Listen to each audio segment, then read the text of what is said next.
नमस्कार दोस्तों। Stock market studies में फिर से एक बार आपको बहुत बहुत स्वागत है। तो आप सब लोग कैसे हैं? तो आज मैं बात करूंगा आपके सामने एक ऐसे बैंक के बारे में जिसके चर्चे में बहुत बार कर चुका हूं। और देखा जाए तो ये जो बैंक है ना, ये बैंक देखा जाए तो एक फाइनेंस सेक्टर पहले था, तो आज अभी बैंक बना हुआ है। तो ये एक प्राइवेट बैंक है और बैंक का नाम आपने पहले देख चुके हैं। बैंक का नाम है बंधन बैंक।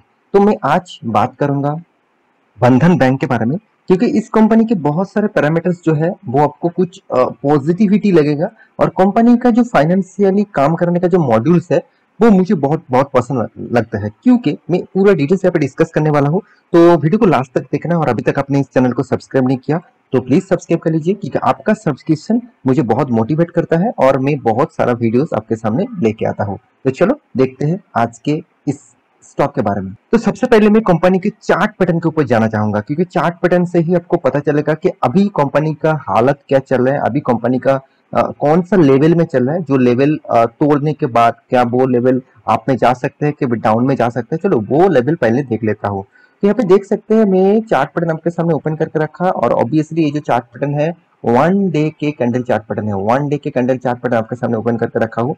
देखिए कंपनी जब यहाँ पे स्टार्टिंग रेंज जो यहाँ पे आपको दिखा रहा है अराउंड अराउंड आप देखेंगे 2018, और वो भी अराउंड अराउंड अप्रैल मंथ में। तो अप्रैल मंथ में 2018, मतलब 2018 में कंपनी जब यहाँ पे मार्केट में लिस्टिंग हुआ, तब इसका प्राइस रेंज था अराउंड अराउंड 440 रुपीज तक। और उसके बाद देखिए कंपनी ने एक अच्छा खासा मोमेंटम दिखाया था, और कंपनी गया था अराउंड 760 तक। और उसके बाद कंपनी देखिए लगातार गिरते गए। देखिए बैंकिंग सेक्टर, और वो भी प्राइवेट बैंक, तो प्राइवेट बैंक होने के नाते बहुत सारे प्राइवेट बैंक, छोटा बैंक भी अच्छा खासा परफॉर्मेंस कर रहा था। मगर देखिए यहाँ पे उसके बाद इस पीरियड में लॉकडाउन आ गया, मतलब कोविड आ गया। तो कोविड के सिचुएशन में तो फाइनेंस सेक्टर सबसे ज्यादा तेजी से गिर रहे थे। फिर भी देखिए मैं मानता हूँ फाइनेंस सेक्टर गिर रहा था, मगर उसके बाद अब किसी भी बैंक को मतलब उठा के लीजिए, जो लीडिंग बैंक है जैसे HDFC bank, Kotak bank, ICICI bank, axis bank, तो उसको देख लेना। तो उसका एक अच्छा खासा इस लेवल से अच्छा खासा एक तेजी देखने को मिला, और प्रो प्रीवियस लेवल को भी ब्रेक कर पाया। तो इस बैंक में क्या हुआ, जो उस लेवल को ब्रेक नहीं कर पाया, और एक ऐसा लेवल पकड़ा जो लेवल तक बहुत दिनों तक अराउंड अराउंड 2 साल तक कंपनी उसी लेवल में अभी काम कर रहा है। 2 साल के आसपास कंपनी अभी उसी लेवल में काम कर रहा है। तो ये लेवल जो है वो बहुत स्ट्रॉन्ग लेवल है। यहाँ पे जो लेवल है अराउंड 410 का लेवल, ये लेवल बहुत स्ट्रॉन्ग है, क्योंकि यहाँ पे एक बार नहीं, एक बार, दो बार, तीन, चार बार यहाँ पे रेजिस्टेंस सब मतलब लिया। और नीचे देखिए, नीचे जो लेवल है यहाँ पे एक सपोर्ट, यहाँ पे एक सपोर्ट, दो, तीन, चार, और फिर से एक बार आ रहा है। तो 4-5 बार सपोर्ट ले रहा है, मतलब ये एक बॉक्स फॉर्मेट में काम कर रहा है। तो बॉक्स फॉर्मेट में काम होना बहुत एक वॉल्यूम की तरह दिखा जाता है। तो वो वॉल्यूम अगर तोड़ता है, मतलब अप लेवल में तोड़ता है, तो फिर से एक नया मोमेंटम देखने को मिलेगा। और अगर डाउन लेवल में तोड़ता है तो फिर से एक फ्री फॉल देखने को मिल सकता है। देखिए अब कौन सा लेवल में जाएगा वो तो वॉल्यूम ही आपको बताएगा, मतलब फ्यूचर ही आपको बताएगा। तो फिर भी आपको मैं इस लेवल इसीलिए दिखा रहा हूँ क्योंकि बहुत दिनों तक एक कंसोलिडेट पीरियड में कंपनी काम कर रहा है, और इस पीरियड में कंपनी बहुत अराउंड अराउंड 2 साल के आसपास कंपनी काम कर रहा है। तो मेरे हिसाब से इस लेवल को तोड़ता है तो एक अच्छा खासा मोमेंटम देखने को मिलेगा। तो अभी जो मेन पॉइंट्स है, क्या इस कंपनी के ऊपर निवेश करना चाहिए, वो सबसे बेस्ट पॉइंट्स हमेशा माना जाता है, क्योंकि निवेश करना कंपनी के ऊपर उससे पहले कुछ डिटेल्स आपको देखना चाहिए। तो चलो वो डिटेल्स में ऊपर आपको मैं लेके जाता हूँ।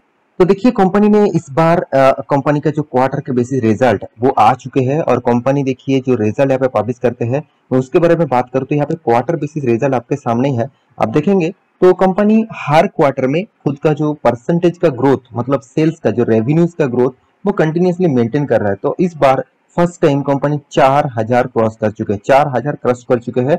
पहले एक बार भी कंपनी 4000 क्रॉस नहीं कर रहे थे। आज फर्स्ट टाइम, मतलब आज नहीं, मतलब इस बार फर्स्ट टाइम कंपनी ने, मतलब इस Q1 2022, तो Q1 2022 इस पीरियड में कंपनी ने फर्स्ट टाइम 4000 क्रॉस कर चुके हैं।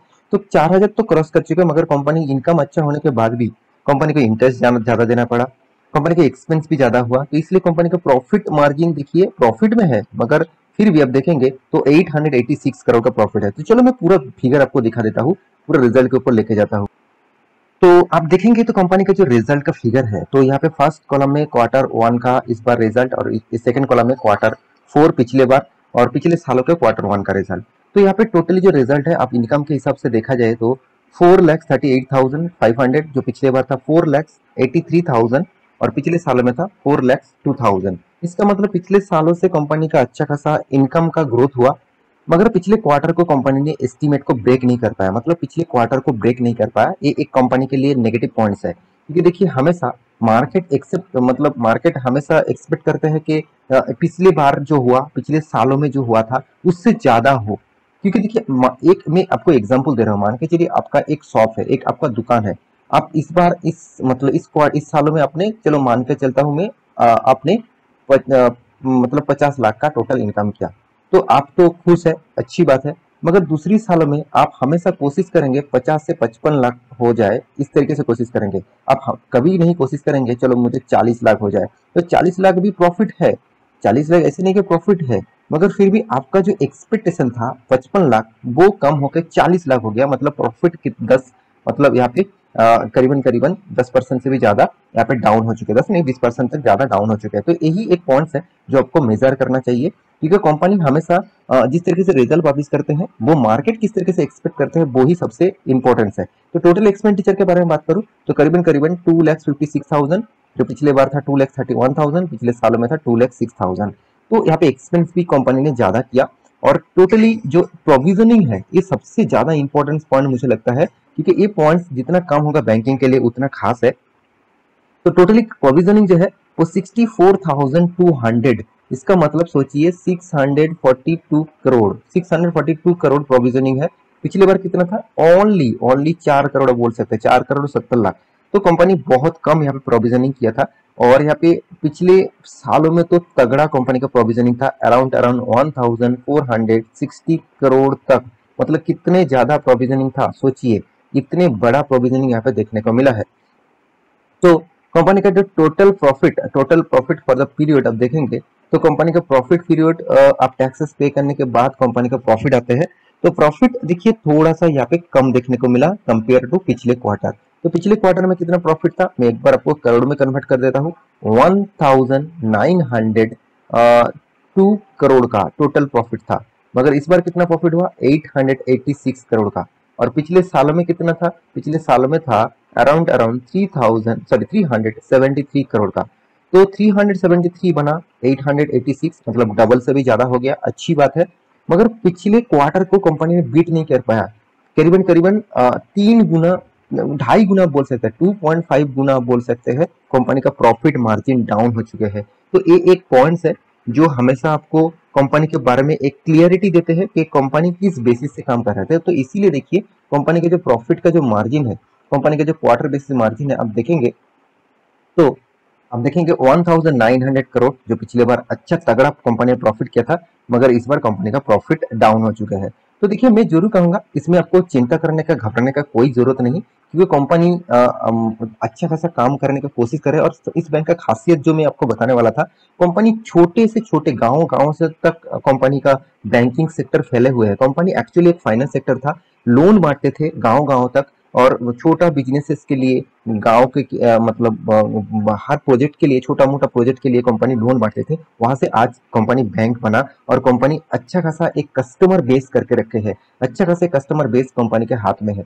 तो एक तगड़ा पॉइंट है। फिर भी कंपनी के ऊपर कुछ चीज तो आपको मेजर करना ही होगा, जैसे कंपनी का नेट एनपीए। तो नेट एनपीए की जो परसेंटेज है आप देखेंगे तो परसेंटेज बेसिस 1.92%, जो एक से कम होना चाहिए, लेस देन 1 होना चाहिए, मगर यहाँ पे 1.92 मतलब 2% के आसपास। जो पिछले बार 1.66% था, पिछले सालों में तो तगड़ा था 3.29।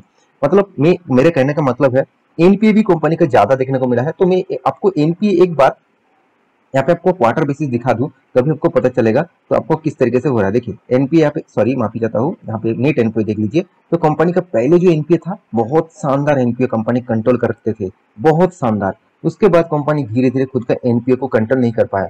तो एनपीए का मतलब मतलब बहुत सारे दोस्त को पता ही है जो मेरे वीडियो देखते रहते, फिर भी मैं एक बार बता देता हूँ। मतलब बैंक का काम है लोन बांटना, और लोन बांटने के बाद कितने पैसे मार्केट से वो नहीं उठा पा रहा है उसी को एनपीए बोला जाता है। मतलब वो पैसे बैंक को वापस ना मिलने का चांसेस सबसे ज्यादा है। तो यही बैंक के लिए एक मतलब बहुत बड़ा पैसा मार्केट में फैला हुआ है। तो वो एक बैंकिंग के लिए एक एक्सपेंस है और वो एक्सपेंस के हिसाब से एक्सपेंस नहीं कहूंगा, कंपनी का एक ऑब्वियसली एक लाइबिलिटीज बन चुके हैं, तो वो पैसे दूसरों को देना पड़ेगा। तो यहाँ पे कंपनी के परफॉर्मेंस के बारे में बात करूँ तो इससे मैं दो चीज कहूंगा। कंपनी का एनपीए तो मैं आपको पहले दिखा चुका हूँ, चलो एक रुपीज मतलब 1% से भी ज्यादा है कंपनी का एनपीए, मगर मुझे सीआर परसेंटेज अच्छा लगा। जो सीआर परसेंटेज आप कैपिटल एडिक्वेसी रेशियो जो है, आपको मैं बहुत बार बोल चुका हूँ 9% के ऊपर होना चाहिए, तो अच्छी बात है। कंपनी का कॉस्ट ऑफ लाइबिलिटीज 5.23 है, ठीक है, चलो कोई बात नहीं। 5% कंपनी का कॉस्ट ऑफ लाइबिलिटीज है, मतलब कंपनी का जो लाइबिलिटीज है, कंपनी का जो पैसा देना पड़ेगा उसमें से कंपनी का 5% लाइबिलिटीज यहाँ पे दिखा रहा है। तो कंपनी के एनएमआई तो एनआईएम कंपनी का परसेंटेज यहाँ पे थोड़ा सा कंट्रोल में है, फिर भी थोड़ा सा मुझे हाइक देखने को मिला है। तो कंपनी की ओवरऑल बात करूं तो हर पैरामीटर आपको पॉजिटिव और नेगेटिव देखकर ही देखने को मिलेगा, मगर कंपनी एक चीज मुझे सबसे जो अच्छा लगता है, कंपनी कंटिन्यूसली प्रॉफिट को मेंटेन कर रहा है। हाँ, कुछ कुछ बार कंपनी ने प्रॉफिट को थोड़ा सा कम किया, फिर भी कंपनी कोशिश कर रहा है उस प्रॉफिट को मेंटेन करने के लिए। तो कंपनी का कैश फ्लो के बारे में बात करूं तो कंपनी का कैश फ्लो देखिए, कंपनी कैश फ्लो भी मेंटेन हो रहा है। अगर बीच में 2018 में 2021 में कंपनी का हाथ में पैसा नेगेटिव में आया था, मतलब कंपनी मार्केट में तो पैसा दे दिया था, मार्केट में तो पैसा दे दिया था और बैंकिंग में वो खाते में लिख रहा था कि मुझे इतना प्रॉफिट होगा, अगर वो प्रॉफिट आया नहीं तो उसी को कैश फ्लो में आपको देखना चाहिए कि एक्चुअली कैश में कितना पैसा है, मतलब आपका कैश का डिब्बा में कितना पैसा है, वो सबसे पहले देखना चाहिए। तो ओवरऑल मैं कंपनी के बारे में एक चीज कहूंगा, बैंक के ऊपर फोकस जरूर रखिए, क्योंकि बैंक अभी स्ट्रगल मूड में है। तो मुझे लगता है फ्यूचर में वो अच्छा खासा मूड में जा सकता है, क्योंकि कंपनी छोटा मोटा कंपनी नहीं है, 46,000 करोड़ का मार्केट कैप है। तो इस बैंक के ऊपर फोकस रखिए और लॉन्ग टर्म पीरियड के लिए सोचिए, शायद बैंक आपको अच्छा खासा मतलब रिटर्न देने का कोशिश जरूर करेंगे। तो आशा करता हूँ सारा जानकारी आपको मिल चुका है। मेरी इस वीडियो आपको अच्छा लगे तो लाइक करना, दोस्तों के साथ शेयर करना, चैनल को सब्सक्राइब भी करना। नहीं तो नेक्स्ट टॉक लेके, तब तक के लिए अच्छे से रहिए, अपने ख्याल रखिए, बाय बाय।